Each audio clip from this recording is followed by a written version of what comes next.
ഇപ്പോൾ ഈ എമ്പുരാൻ എന്ന് പറയുന്ന സിനിമ ഭയങ്കര ആവിഷ്കാര സ്വാതന്ത്ര്യം യഥാർത്ഥത്തിൽ TP51 തിയേറ്ററിൽ ഇറങ്ങുന്ന സമയത്ത് വെള്ളിയാഴ്ച വ്യാഴാഴ്ചയാണ് CPM-ൻ്റെ ഓഫീസിൽ നിന്ന്, പിണറായിയുടെ ഓഫീസിൽ നിന്ന് വളരെ വ്യക്തമായിട്ട് നിർദ്ദേശങ്ങൾ പോകുന്ന ലിബർട്ടി ബഷീറിന് ഈ സിനിമ തിയേറ്ററിൽ പ്രദർശിപ്പിച്ചു കഴിഞ്ഞാൽ തിയേറ്ററിൽ ബോംബിട് എന്നാണ് പറഞ്ഞത്. ഇതാണ് ആവിഷ്കാര സ്വാതന്ത്ര്യം.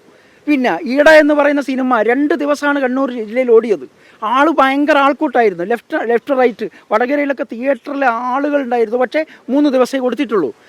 എനിക്ക് സർക്കാർ തിയേറ്റർ UDF എന്ന K. സുധാകരനും ഉമ്മൻചാണ്ടിയൊക്കെ കൂടിയിട്ട് 14 തിയേറ്ററുകൾ തന്നിരുന്നു. ആ തിയേറ്ററുകളിൽ ഏകദേശം 3 ആഴ്ചയോളം സിനിമ ഓടി.